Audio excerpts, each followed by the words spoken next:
Hanover Square Press and HarlequinAudio present The Meaning of Beer, How Our Pursuit of the Perfect Pint Built the World, by Jonny Garrett. This is the author. Introduction. Not how we made beer, but how beer made us.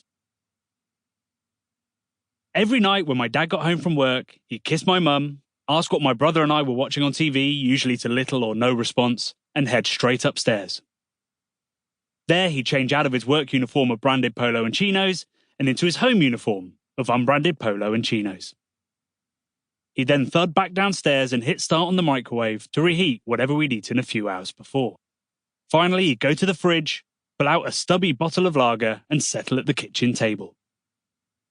He'd only ever have one beer, but in my misty-eyed recollections, he never skips it.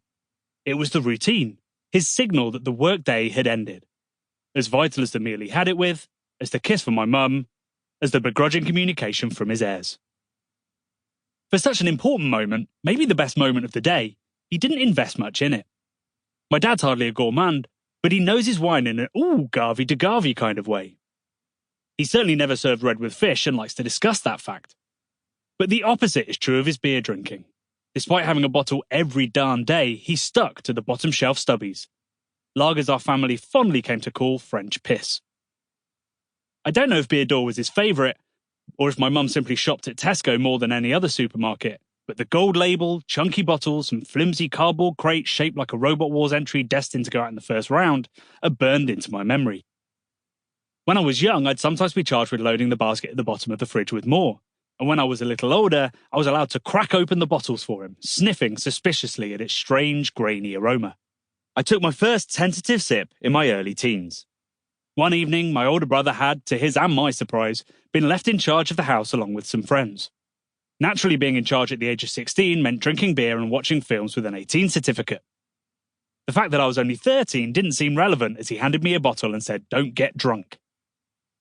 That wasn't a problem. The beer was awful, and I struggled to get through one 250ml bottle. Beer d'Or is barely introduced to the hops when it's brewed, but it was bitter enough to claw like fingernails at my Ribena-weaned palate. I sipped half-heartedly at it, feeling the bottle go warm in my clammy hands, and wondering why my dad would put himself through this every weeknight. Of course, that mystery revealed itself pretty quickly, as it does with most teenagers.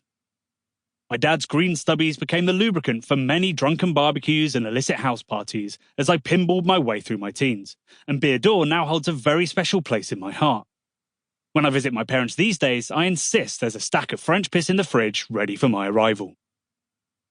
I'm telling you this admittedly indulgent story for a very important reason. Civilization certainly didn't start or even really continue at my kitchen table, not the way the Garretts eat. There were no great inventions or cultural moments inspired by Beer d'Or there either. But my dad's ritual is the bedrock upon which my love of beer was founded, and I bet you have a similar story. To me, beer has always retained the key purpose it had for my dad. It's not just a quick drink or a way to wash down a microwave meal, it's a full stop on the day, a moment that may seem small if you're sitting opposite my dad, but takes on global significance when you think that on our suburban road, tens of people were doing exactly the same thing at the same time. In pubs throughout my hometown, there were hundreds more sharing that moment. Around the world, as 5 p.m. hit each time zone, millions would pop caps and lean back, sharing in a collective sip and sigh of a day done that stretches back millennia. My point is that since civilization began, beer has played a vital role in how we experience and process the world, even during childhood. My dad's routine sparks synapses in my brain that connect beer and relaxation, beer and food, beer and work, beer and home, beer and family. My pubescent misadventures bonded beer irrevocably to adventure, to friends, and to love. Most of my best memories involve it in some way, from leaving school to celebrating my masters, from starting my first job to painting the walls of my first house, from my first date with my wife to our wedding.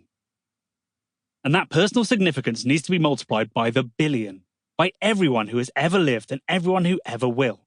Because beer, which is to say an alcoholic drink made from fermented cereals, has been with us for at least 13,000 years and will outlast everyone alive today. It's not just the personal stories that are timeless either. Something of such cultural significance requires huge means of production.